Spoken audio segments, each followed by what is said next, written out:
సంక్రాంతి లోపు ఈ వస్తువులని మీ ఇంటికి తెచ్చుకుంటే చాలండి. ఈ సంవత్సరం అంతా కూడా కూర్చొని తిన్నా తరగని ఆస్తి వచ్చి పడుతుంది. అలానే కాకుండా ఏంటంటే గనక మీకు మంచి జరుగుతుందని కూడా చెప్పొచ్చు. ఈ వస్తువులు మీ జీవితాన్ని మార్చి సంవత్సరం అంతా కూడా మీకు ఏంటంటే గనక దరిద్రాన్ని తీసేసి అద్భుతమైన ఫలితాలను ఇస్తాయి. ఈ వస్తువుల వల్ల మీ ఇంటికి పట్టిన దరిద్రంతో పాటు మీకు కూడా మంచి జరుగుతుందని చెప్పొచ్చు. ఈ వస్తువులు దురదృష్టాన్ని పూర్తిగా తొలగించే వస్తువులుగా మనకు అంటే శాస్త్రాల్లో చెప్పబడుతుంది. కాబట్టి ఈ వస్తువులని తప్పనిసరిగా మీ ఇంటికి తెచ్చుకోండి. సంక్రాంతి పండుగ అనేది అంటే చాలా పెద్ద పండుగగా మనం జరుపుకుంటూ ఉంటాము. 4 రోజుల పాటు ఏంటంటే సంక్రాంతి పండుగని చేసుకోవడం జరుగుతుంది కదా. అయితే 2వ రోజు సంక్రాంతి కదండి. సంక్రాంతి లోపు అయినా సరే ఈ వస్తువులను మీ ఇంటికి తెచ్చుకోవచ్చు. సంక్రాంతి రోజైనా సరేనండి ఈ వస్తువులను మీ ఇంటికి తెచ్చుకోవచ్చు అనమాట. ఈ వస్తువులు ఏంటంటే గనక చాలా చాలా పవిత్రమైన వస్తువులు అని చెప్పొచ్చండి.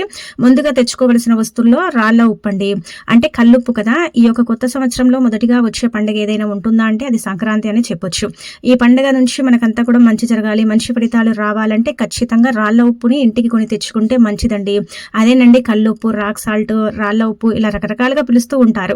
కాబట్టి 10 రూపాయలు పెట్టి రాళ్ల ఉప్పుని ఇంటికి కొని తెచ్చుకోండి. చాలా మంచి ఫలితాలు వస్తాయి. ఆ తర్వాత రెండోది వచ్చేసి బెల్లం. బెల్లం ఏంటంటే గనక చాలా చాలా శుద్ధి అయిన పదార్థం అండి.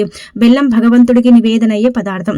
మనం ఏదైనా ప్రసాదం పెడితే భగవంతుడికి నివేదన అవుతుందో లేదో తెలియదు, కానీ బెల్లాన్ని మాత్రం మనం ఖచ్చితంగా నివేదన చేస్తే భగవంతుడికి ఆ భగవంతుడు ఏంటంటే గనక ప్రసాదం లాగా బెల్లాన్ని స్వీకరిస్తాడని పురాణ గ్రంథాల్లో చెప్పబడుతుంది. కాబట్టి మనం ఈ రోజు రాళ్ల ఉప్పు ప్యాకెట్, అలానే కాకుండా మనం బెల్లము, ఆ తర్వాత నువ్వులు. ఈ నువ్వులు కూడా ఏంటంటే గనక అతీత శక్తివంతమైనవి. నువ్వులు కూడా మనకు ఒక రకంగా చెప్పాలంటే గనక కష్టాలను తీరుస్తాయన్నమాట.